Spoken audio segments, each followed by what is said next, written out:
dare to hope? Okay. I'm speaking. I'm speaking. You definitely don't want me to sing right now. All right. What do we think? Yeah, we got it. Okay. Woo! All right. I don't have to learn sign language in under 30 seconds. Well, they would all have to learn it. Right. Everyone would have to know too. Can you turn the volume back down on that device over there? Thank you. All right. So, round 37. Hi. Hello. Welcome, beautiful Golden Acre quilting community. Thank you for hanging out with us on this wonderful Tuesday evening with yet another and new technical challenge here in the Golden Acre Quilting Studio. I'm Louisa Grindle. I own Golden Acre Quilting with my husband, Darren Grindle, who is our long arm quilter. He's waving from the background. Someday I'm going to get him on this side of the camera. It's going to happen. We are located in Claremont, New Hampshire. We have fabric, thread, notions, patterns, and classes and events and long arm quilting services and sewing machine repair. But most importantly, we have community. And here we say community is the fabric of our dreams. We love doing what we do. We wake up every day excited to come in and see all of you and interact with all of you and see all the beautiful things that you're creating. That's what fills our souls. So thank you so much for sticking with us during the audio blackout. There was one button.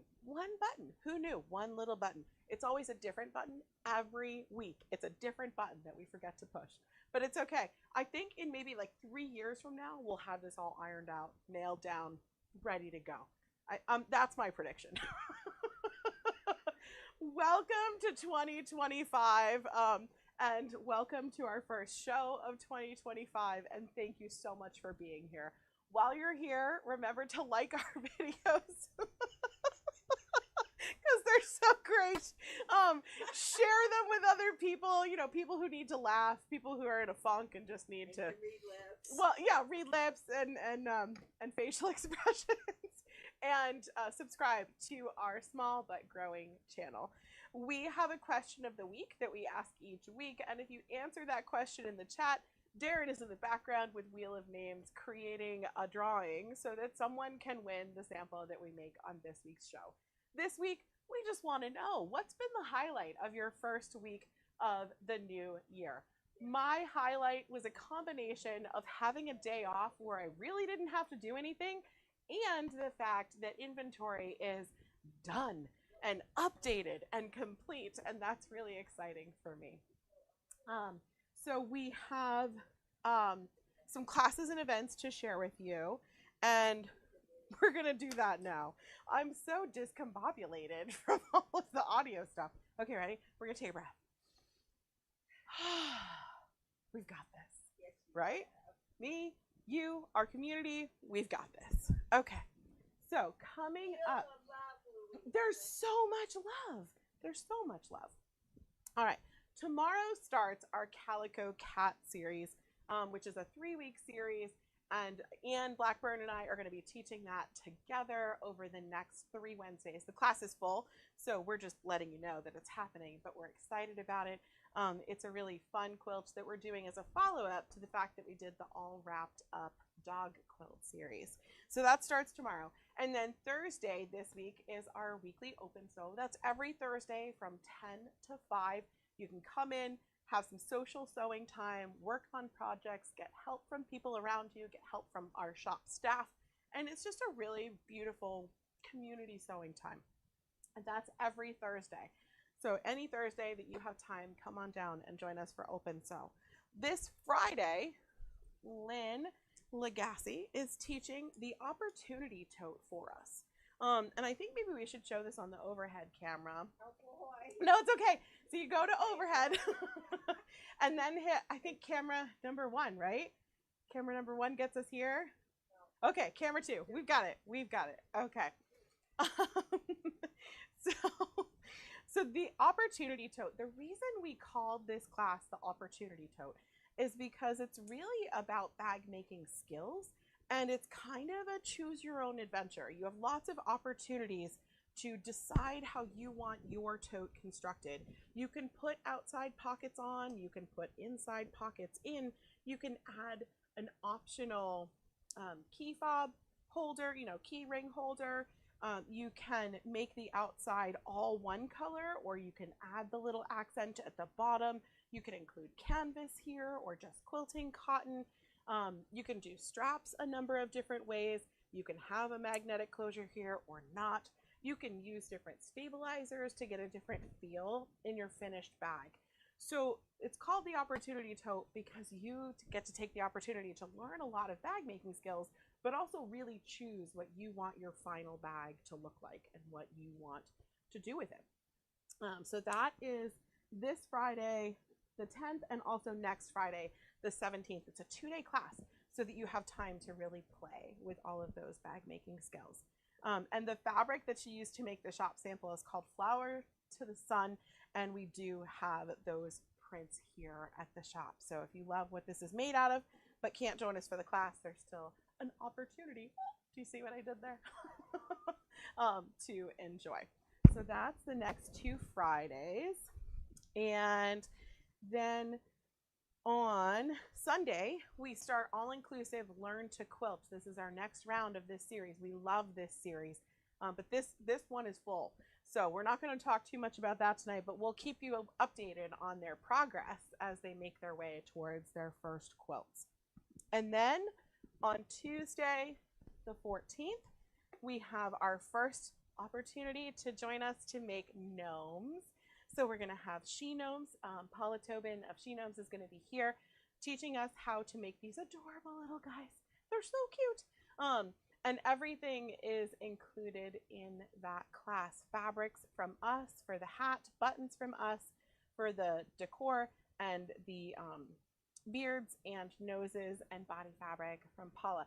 So we're super excited about this. There are 5 spots left in the Tuesday, January 14th class, and 7 spots left in the Saturday,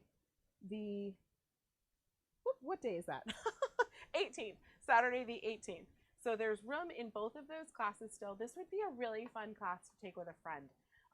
And it's not a high pressure class. It's pretty beginner friendly, and you can come with some basic skills and leave with a super cute little gnome. And then we have another Calico Cats next Wednesday and an open sew next Thursday. And then Friday's the second day of the opportunity tote. She Gnomes on Saturday. All-inclusive Learn to Quilt on Sunday. All right, the 21st is our binding party. And our binding party is a monthly thing where you can come and learn how to bind, or you can come and work on binding. So it's a social time to spend together and get some projects off of our UFO list. And then there's the last day of Calico Quilts, Calico Cats, another open sew, and then Friday the 24th, we have a chance for folks to make a bag like this, either this size or bigger. So this is the midi bag, and then the Mondo bag is the same concept but bigger. And we're going to have another opportunity for this class in June as well for our folks who summer here and winter in other places. I completely lost the word. Snowbird, I think, is the word I was looking for. Not a hard word. So there are 2 different sizes of this bag. It's built on a pre-printed interfacing that keeps your points lined up and keeps your bag looking beautiful. Lots of just fun to be had. And it's made with pre-cut 2.5-inch squares, or you can cut your own. Lynn is teaching this for us as well. So that class on January 24th, you get to choose whether you make the Mondo bag or the midi bag. So either one of those. This sample was made by our teacher who's coming in June to teach this class, but Lynn is teaching one sooner for us so that we can get both of our populations here in the shop making these wonderful bags. And then on Saturday the 25th, we have our Moda Love class. And I brought the charm size of this one out on the show a couple of times. It's sort of blue and orange and has a cream background. So this is the teeny tiny one. This is the one made with a mini charm pack. So this is 2.5-inch squares, a fat quarter of background, and a little bit of border. And it makes either a wall hanging or a small table topper, something to put a candy dish on, any of those things. The Moda Love class also has 3 choices built into it. This size, which is the 2.5, the mini charm size, the charm pack size, which makes about a 36 by 36 finished, and then the layer cake size, which makes about a 72 by 72 finished quilt. So there are 3 size options. The same methodology is used in all 3 quilts. It's just whether you're working with small squares like this or 5-inch squares or 10-inch squares. And I can say this now because the gift has been given. Aunt Ellen took this class in 2024 when we had it here at the shop, and she hadn't done half square triangles before. It was her first time doing half square triangles, and she made a quilt for Aunt Gretchen and gifted it to her for her birthday. So Aunt Ellen recommends the Moda Love class if you'd like to explore making half square triangles and have fun with Lynn Simino when she comes to teach that for you. I'm not putting words in your mouth, right? No, All right. I All right. Okay, good, good. All right, and then we have our 12 months of gifts program starting up for 2025 on Tuesday, the 28th. And our first project is going to be this heart pot holder. Isn't it adorable? It's called Here's My Heart pot holder. So it's a grippy pot holder. It's got a hanger. You put your hand in from the back there. There's a lining fabric. Look, I used chocolate fabric and Hershey's Kisses, which is behind. I don't think the chocolate will melt. I think it'll be okay.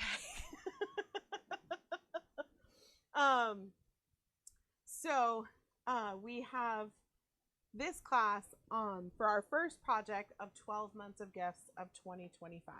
Heart pot holder. Yeah, so I don't know how to, we probably need to go back to the other camera to show that. This is the line of fabric that I used to make that. Oh, and it's all gonna topple over. So this has been here, but sometimes, in fact, while we were doing inventory, I heard so many people who were helping with fabric say to me, Louisa, is this just a ploy to get us to see fabrics we haven't seen before? Because people came in to help us count fabrics and they said, where has this fabric been? Well, it's been here for a while, but they hadn't seen it before. So this is just a reminder, a friendly reminder, that we do have this Hershey fabric line. It has the chocolate bars, and it has a couple different prints of Hershey Kisses. Some of them with the metallic, like what I used to make the pot holder, and then others just the little tiny, almost looks like polka dots, but they're actually teeny tiny little Hershey's Kisses. They're wonderful. And the X's and O's, and the chocolate fabric, which is what I lined the pot holder with. So I just wanted to give this a little spotlight since Valentine's Day is coming up. People might be looking for fabrics to do projects with. Oh yeah, pillowcase for your Valentine. Thank you for that inspiration, Aunt Ellen. All kinds of ways to use this. I would make a super cute baby quilt if you've got any babies coming up in this spring. Yeah, so we just wanted to let you know. We've still got that. All right, we can come back over here and then let me know whether we can see. I should probably remind people. So the question of the week to earn a chance to win our sample this week is, what's been the highlight of your first week of 2025? I wanted to share some of the projects that we've got for 12 months of gifts. Do I need to take them out of the sleeves, Aunt Ellen? Okay, all right, I will. So I just showed you the January project, right? The January project for 12 months of gifts is this heart pot holder. And in case you've forgotten, I inhaled so much dust during inventory that I sound like I swallowed a frog, but I'm okay. 12 months of gifts is a class series that's designed to have projects that are completed in the 3 hours that you're here that are doable throughout the year to make sure that you have gifts on hand throughout the year. So this is going to be January's project. And then in February, Ellen, why don't we switch over to the sewing one and see if they can see this better. All right, so in February, we're gonna make this really cool couch caddy.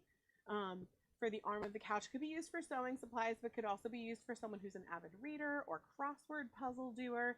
It can go on a couch or an armchair, and holds things there. We've had a couple of suggestions. From folks who've looked at the patterns with me that maybe we want to put a little bit of shelf liner on the backing of it to keep it from slipping and sliding. And we're going to have fun with this one. So this is going to be February's 12 Months of Gifts project. I'm hoping that in another couple of weeks I'll have an actual physical sample to show you. And then for March, we're going to make, how's that? Pretty well lined up? Okay. In March, we're going to make the Big Pocket Baby Clutch. This will hold a diaper and wipes and some diaper cream. And it is, I mean, it's a pouch. You could be using it for things that aren't baby related. But we thought it would be a really great gift if people have babies coming up this summer, or, you know, other people who need to carry a few things with them. I'm thinking this might actually turn out to be a pretty cool purse organizer too. We're going to see once we have the sample made up, but we chose that project for March. And I don't know if you noticed, but I think we can go back up to the talking camera, Ellen. Is everybody still here with us? My chat has frozen on my side. So I'm just making sure that we're still, can you still hear out there the video moving? Mine has been frozen. Okay. Perfect. As long as it's just mine that froze. I get a little bit nervous when I don't see chat activity because it makes me think there's nobody there. But if you did notice, there's some similarities in the formatting of the patterns that I put up and chose for 12 Months of Gifts. And that's because I found this really wonderful blog called So Can She, S-E-W, socanshe.com, where we could get a lifetime membership to her library of patterns for a very reasonable price. And then when people come to take classes with us using her patterns, they can scroll through her pattern and see the pattern on the screen. But we can also print the patterns because we have the membership and share those patterns with people as long as they scroll through on the blog, because then she still gets paid for the use of her pattern. So I chose patterns for the whole year from her blog so that we'll be able to provide the patterns to you, but she also has additional video tutorials and things on a lot of these projects, not all of them, but a lot of them. And I thought that would be a really great resource for folks who are engaging with our 12 Months of Gifts program. And we want to remind you that this year we have a register for 5, get your 6th free. So for each 5 12 Months of Gifts classes you attend throughout the year, you get 1 free to come play with us. That's a pretty cool project. Okay. Moving on. So then on the 31st of January, we're going to do our Bali Love Song quilt, which is a log cabin with a heart in the middle that is set on point. And this is the one I did last year when we taught the class. And it's a bright rainbow colors with a black background, but you could also do it in really soft, gentle tones. You don't have to be wild and crazy like me. So Bali Love Song is on Friday, January 31st, and we have 5 spots left in that class. Yes, you could use. They actually, originally it was designed for 3-inch, but they redesigned it for 2.5-inch strips. So it is pre-cut strip friendly, jelly roll friendly, whatever the different companies call them. Shelly, if you're still with us, what does Jaftex call their pre-cut strips? I can't remember. Help us out because we know they're wonderful. And then we're into February. There's another Never Give Up Day. So there's one in January that I must have skipped over. Yep, January the 29th or February the 1st. We have 2 Never Give Up Days. There's no sample for this one because it's just come and work on those projects that you put in timeout. I have a project I'm going to pull out that was a kaleidoscope quilt that I think I started when Izzy was, I want to say 6 or 7 months old. She's going to be 21 in May. So it definitely needs to come out of timeout, and I'm not giving up on it because it's the first quilt that I picked out to make for myself. So I'm going to try to finish that up. So come and play on one of those Never Give Up Days with a project that maybe you didn't really feel like finishing because it gave you Fits and starts. All right, we can go back to overhead for this one. We have the crisscross apron class on February 7th, and that's the apron that I wear when I'm on the show. It has pockets and it's reversible and has pockets there. The one on February 7th, we've added the child size apron as an option. So if you have a little buddy in your life that you would love to have a matching apron with, or know a big person, little person combo that you would love to make aprons for, this is the class for you.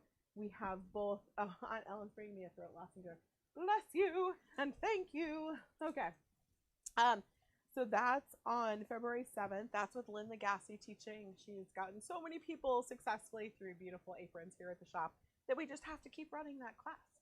So that class is open for registration. Come play with us. Oh, and I missed February 4th. How did I do that?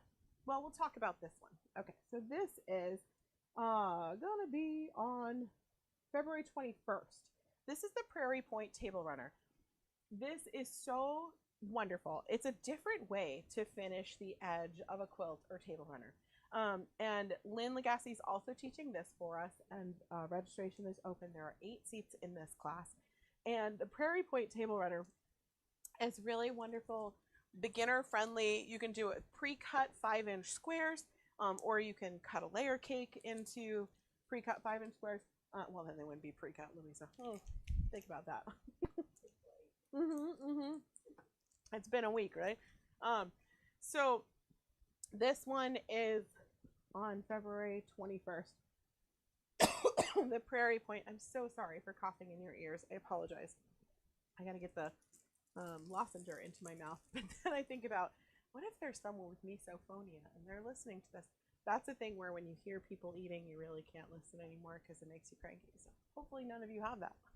All right. Then we have on February 28th, this adorable ruffled zipper pouch. Oh my gosh, I can't. So when Lynn brought this class idea to me, I think I giggled actually, and squealed because I think it's so wonderful. So the zipper is in between the ruffles. You can see I've got mine in use here already as a pen pouch. I keep it with me for organizing my calendar. Oh, Sue, I see you love the fabric on the table runner. That was fabric that Lynn had in her stash that she used to make that sample quite a while ago. But we do have a line that's not too far off from that, that of course I can't remember the name of right now. I'll try to get back to you, Sue, and let you know what that is, because it is a lovely purple line. But this ruffled zipper pouch is going to be on February 28th. This uses a pattern book called It Takes Two, which is talking about the fact that it's 2 fat quarters to make the whole project. So the lining fabric matches the ruffle, and you can see here, same thing. And we have some really fun charms that people are going to be able to put on as a zipper pull, because we felt like the zipper kind of hid in the ruffles and you needed something to be able to go retrieve it, to be able to zip that back up again. So we have the ruffled zipper pouch on February 28th, 7 seats open in that class. And then one last class to talk about, and we will be ready to dive into our tutorial for the night. And the last class to talk about is February 4th. We're going to make this woven hearts table runner. It is for, it finishes at about 17 by 51. These blocks in here are strip pieced, and then the sides of the hearts are made with a technique called snowballing, where you put almost like a little mini half square triangle on the corner, and then some setting triangles make it on point as it travels down the table runner. It looks so much more complicated than it is, and we figured putting this on the calendar in time for people to get it done for Valentine's Day would be fun. So that is open for registration on February 4th. I actually just posted this class tonight because I just finished the sample today in the classroom. So that's the Woven Hearts Table Runner. This is another So Can She. And Aunt Ellen pointed out that this block might be a really fun pot holder. And the pattern designer pointed out that this started as a quilt that then she sort of pared back to make a table runner. So lots of project ideas that come along.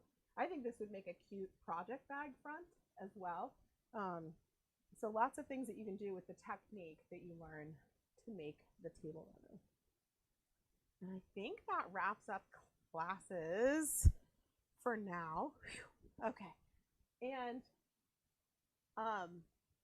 our question of the week, quick reminder, what's been the highlight of your first week of 2025? I think mine is going to change to surviving YouTube. It was getting inventory done and having a day off, but this feels like a pretty big win. John Solero says red and pink prairie points would look good on the heart runner. Ooh, maybe we should do a prairie point finish on the Woven Hearts table runner. Ooh, I love that. I love that. So much fun. And I forgot to get the basket for our drawing. So are we on this camera right now? We're here? You're on the overhead. Okay, perfect. That's where I need to be for a minute. All right. So Lynn Lagasse brought this recommendation for a project on YouTube. It is a potholder or trivet. It's so thick and wonderful. It's made with a folded fabric front. It's fully lined inside and then fabric on the back. It starts with 10-inch squares, another pre-cut opportunity. So what we did to get ready for this tutorial on YouTube, we went out to the front of the shop and we said, what do we have that we have lots of that we can show people in case they get inspired by the fabrics? So we chose this layer cake that we still have 3 more of out there in the shop. So if these fabrics are something that you find yummy, Aunt Ellen's in the background, these are Aunt Ellen's colors for sure. And it doesn't use anywhere near a whole layer cake. In fact, I think we figured out that from 1 layer cake, you could make 6 of these. So, you know, talk about, maybe I should have made this 12 months of gifts. No, it's so quick and easy. It wouldn't be worthy of a 3-hour class. All right. So what you're going to need to make one of these is a 10-inch square of cotton batting. Important that you make it cotton batting so that it doesn't melt when it comes in contact with heat. And then a 10-inch square of Insul-Bright or other thermally insulated batting. And you want 4 10-inch squares that are going to make your folded front. So those are the 4 I chose for that one, and these are the 4 for this one. And then 1 square 10-inch square of fabric that's going to be your back, and 1 10-inch square that's going to be your lining that's going to kind of hide inside there. And you'll need cotton thread again for the not melty. These are not microwave safe. They're you know, hot thing touch safe, but not microwave safe. Insul-Bright does not go in the microwave because of the metal, because of the thermal lining on it. And then, I have a hair in my mouth. Tonight. Oh my gracious, tonight. Okay. And then you're going to need 1 strip of fabric from one of the leftover 10-inch squares that we just cut. I think we cut 2 inches across to make the hanging loop for the potholder. So those are our materials. Let's get, oh, orphan blocks for the center. You know, these boleros, they're so brilliant. I wish you guys were up here year round. But I'm so glad we get to interact with you every week because you're so wonderful about watching the YouTube videos. All right, you have 2 choices when you put these potholders. Oh, I'm sure you have more choices than that, but we figured out 2 choices to start with, which is that either your front of your potholder can be folded, your squares can be folded in triangles and get a finished look like that, or your 10-inch squares can be folded into rectangles and you get a finished look something like this instead. So there's two options for your finished look, whether you want it to be like triangles or squares on the front. But the process is the same. It's just a different way of pressing when you get started. So the first step is pressing. So we're going to do that. I'll show you one of them here. And I remembered to turn my iron on.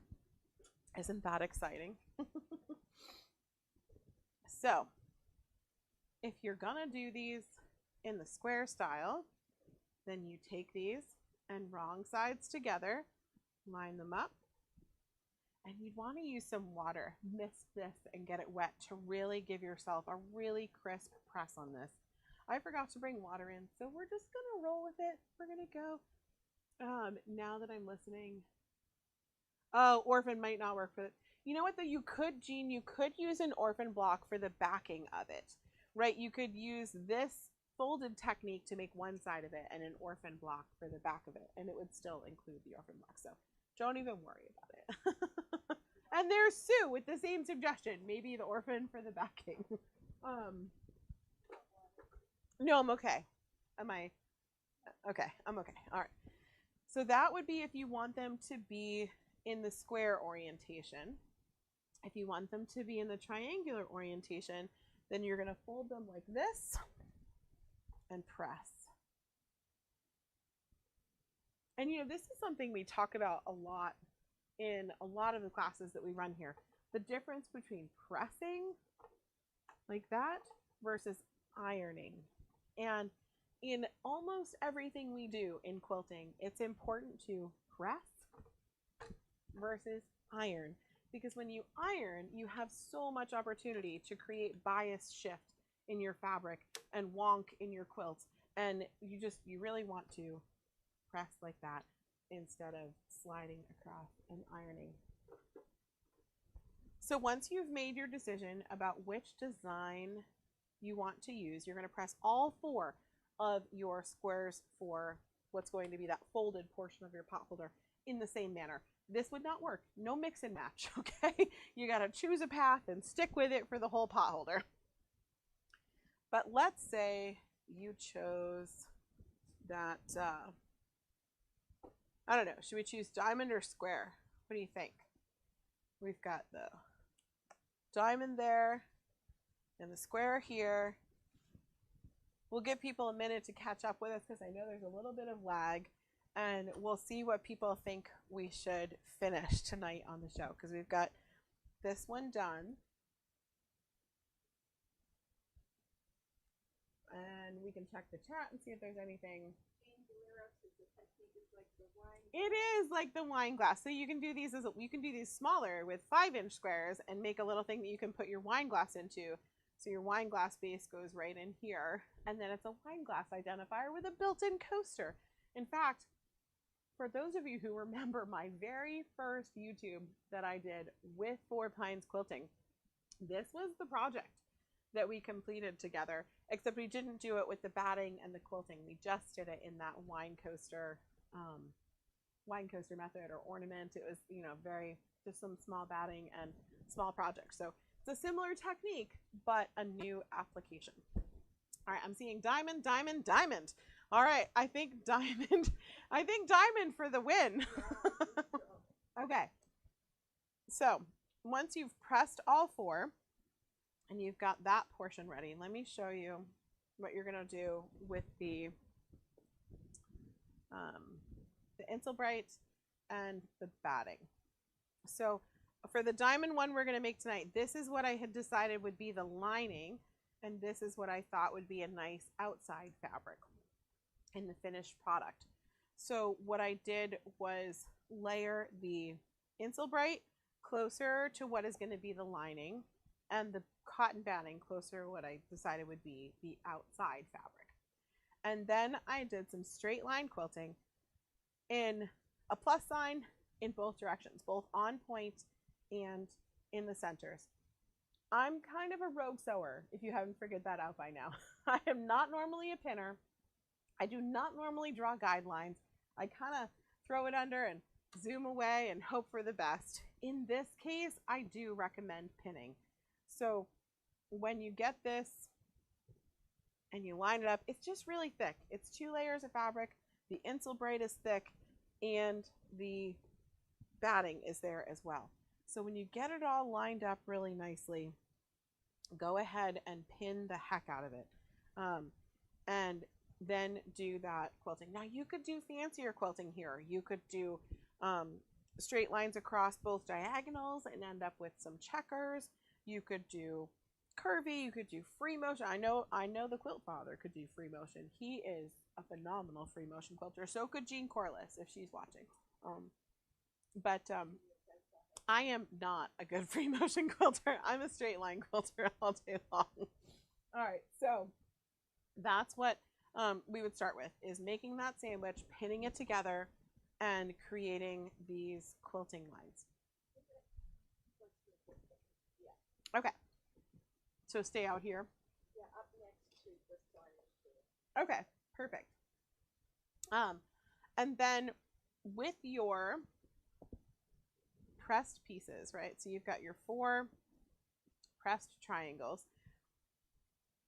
If you've ever closed a box without taping it shut, right? The flat method of closing a box, this is kind of similar to that.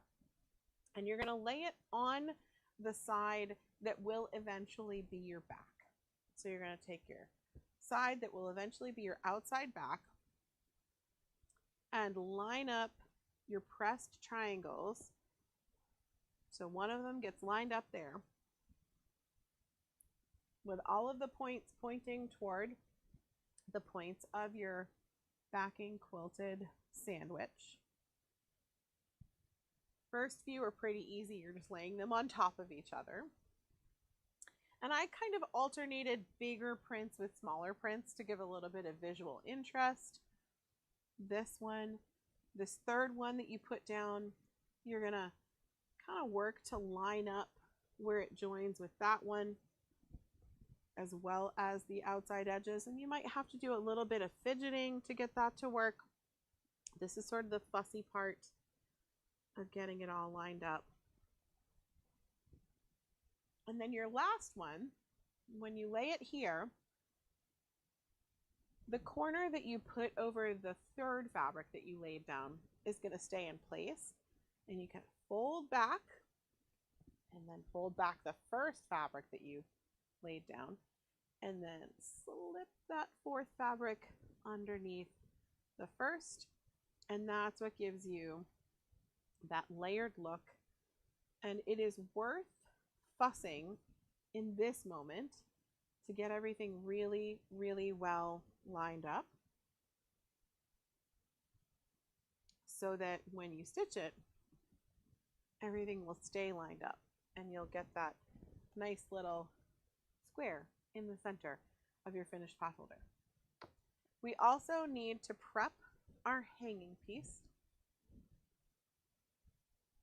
And to do that, we have that strip that we cut out of one of the 10-inch squares. You're going to press it in half like this.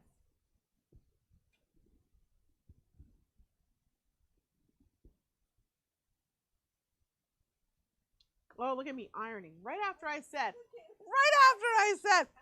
oh, Louisa, going in timeout. Okay. I'll have to go to my own never give up project.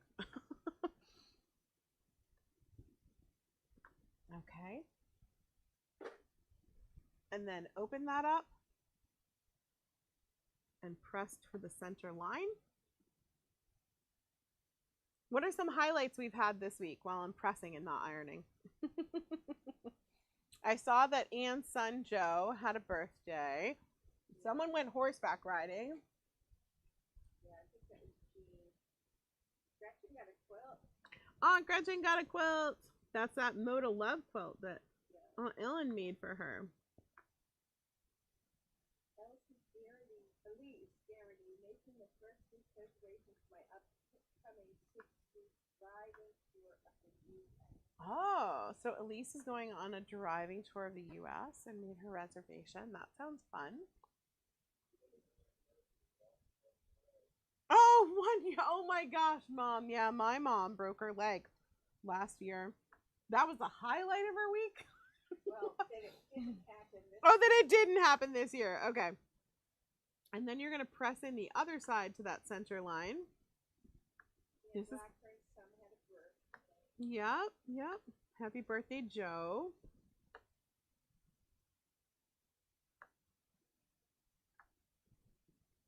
And then the final press is in half to join those edges. Whew, that gets toasty. And I wanted to remind everybody. My highlight is getting back into our Tuesday YouTube routine. Oh, For fun and tips with Louisa. thank you, Sue. Sue's highlight is getting back into YouTube routine with me. That's awesome. Thank you so much. I'm sitting here realizing that I forgot to change this from an embroidery foot to a sewing shank. Oh my goodness. And I don't have a rubber tool in here. Okay, we're going to use some. We'll pretend tonight. And I'll teach you a little bit about the sewing machine in a minute. Okay, so once you've got this pressed like this, you would go under your presser foot that actually has sewing on it, not just embroidery. Don't try to sew with your embroidery foot. If you have a combo machine, there's a tip for you. And here's another tip. And this is because Jean is our sewing machine repair person. And there have been so many machines coming in over the last few weeks that have been jammed up, won't sew, they're skipping stitches, they're nesting, the tension's not right, all these things. And she has ended up, when she got inside the machine, she's ended up saying, oh, that's because, I think we should go back to this camera for a minute. So all of these machines that we've had coming in with this problem, she says because people take their thread off here and pull the thread out. And that's traveling backwards through your thread path and giving it all kinds of opportunities to snag and grab inside, shred, leave lint, leave a little piece of it on the uptake lever in the tension assembly, all of that. So this is not a tip from Louisa, this is a tip from Jean, which is that you should cut your thread up here, pull down through the needle, and then remove your spool when you're going to change threads.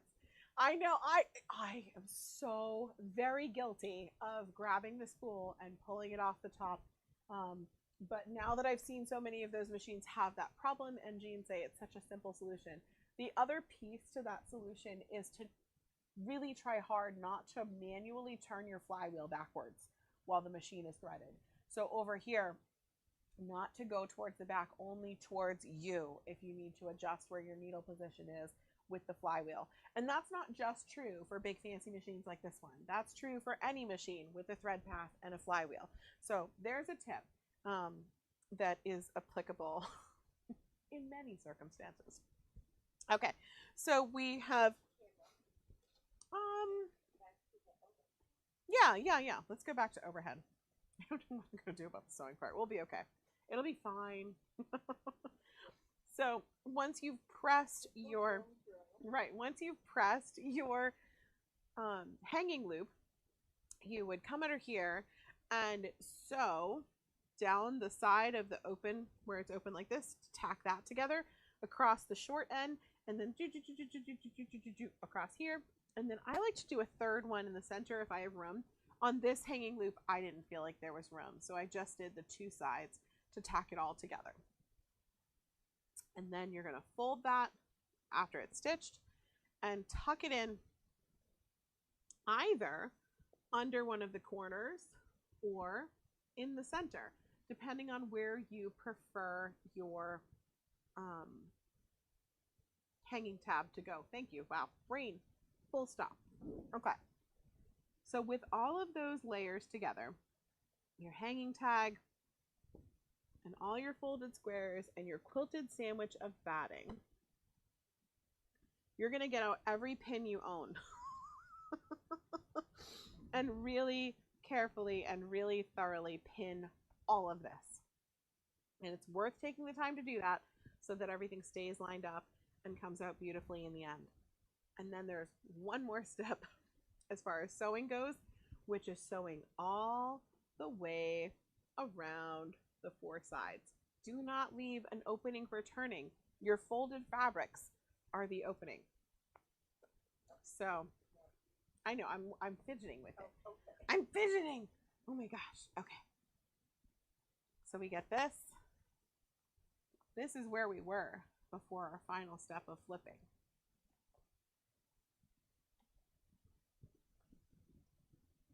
You know, I think, like I said, in 3 years, we'll have all of this YouTube stuff. I'll remember to change to the right shank. It'll be beautiful. So this is where we were when we stitched all the way around the outsides. And you can see that it's what's facing all my folded fabric while I'm stitching is what I want to be my final outside fabric. And then you use that opening in the folded fabrics to flip it right side out. Clip those corners. There are 2 ways that I know of to clip corners. And one of them is just, you know, diagonally across the corner like that. When it's super bulky, one of my quilt mentors taught me to kind of do this little curve. So you come in and kind of curve towards the corner and take off that little tip of the diamond so that it really will fold and give you a nice crisp corner when you flip to the other side. So there's another little tip. And then through that fold, through those folded crisscross in the center, whether it's the squares or the diamonds, you flip it right side out. This is the part when they're not live, they fast forward.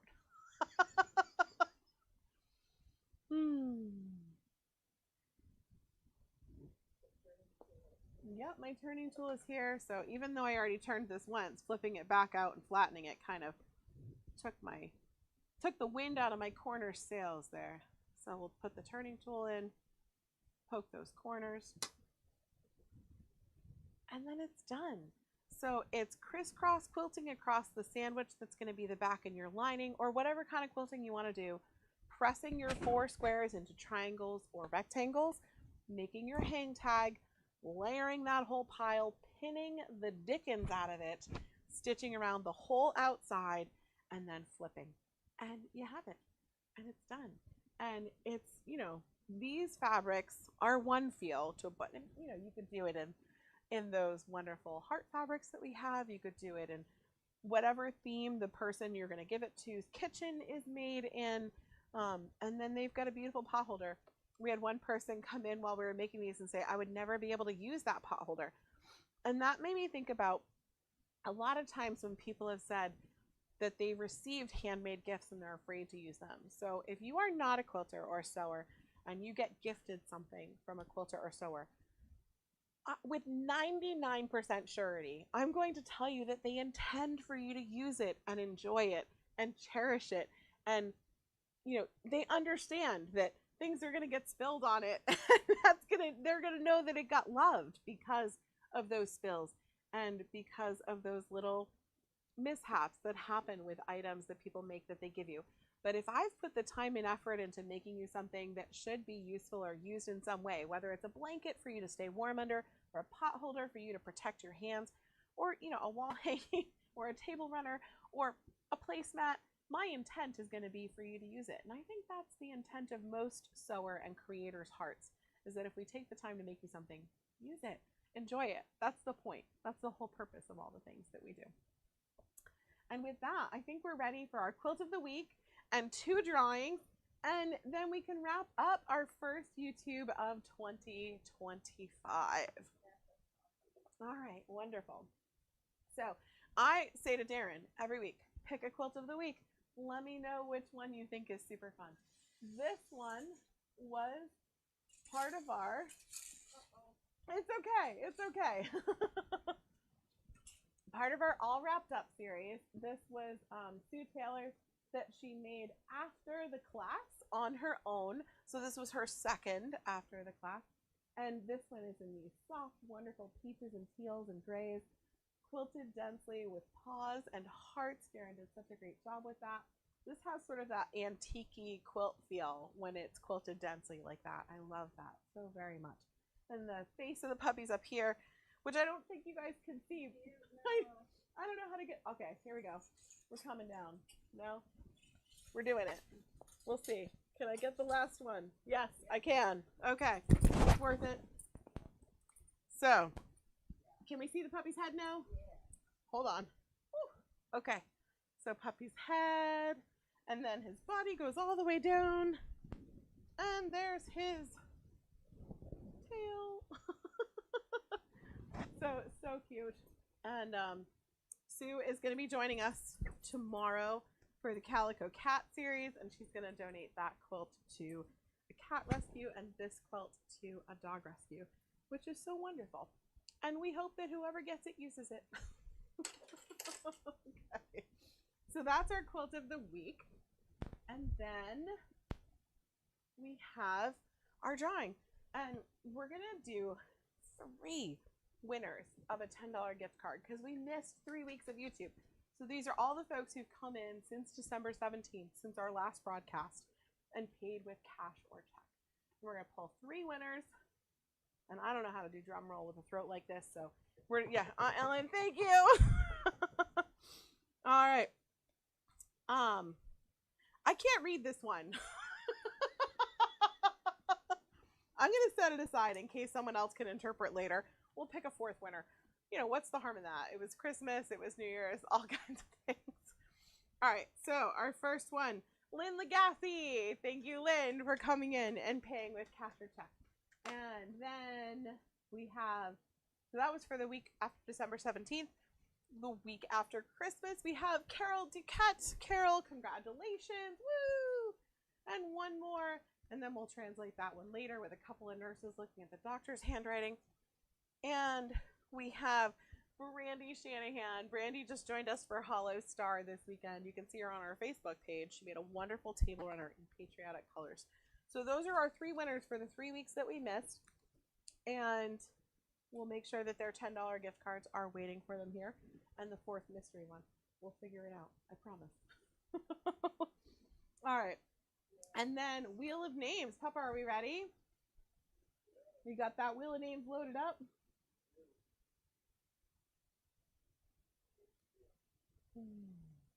He's spinning the Wheel of Names. Sue, yes, you know, we give people baby quilts. We want the babies to enjoy them and use them, not be packed in a storage box somewhere, not being enjoyed.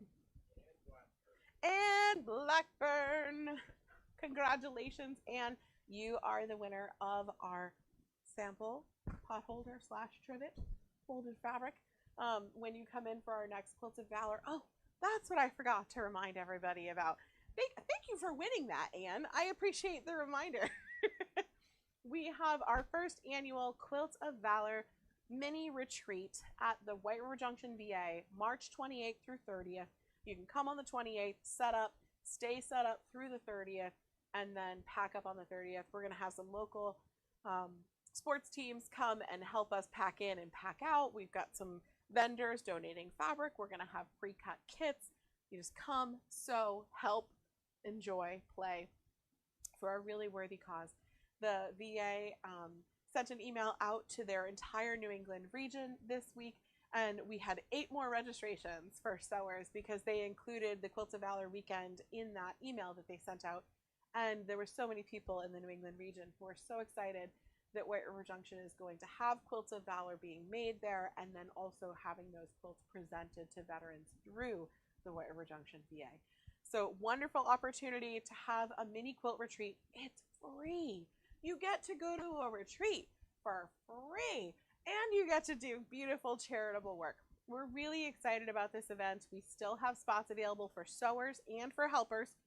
So either one of those, the registrations are on our website on the March calendar. So if you go to goldenanchorquilting.com, go to the calendar, go to March, and then on the 28th through 30th, you'll see the sewer registrations and the helper registrations. Thank you so much, all of you, for sticking with us when we have audio difficulty in the beginning. We figured it out, though. That's the stick-to-itiveness and the fabric of our community, that you stayed and you stuck with us, and we got to have this beautiful time together. So thank you so much. We appreciate you. We look forward to the next time that you can come see us at Golden Acre Quilting, where community is the fabric of our dreams.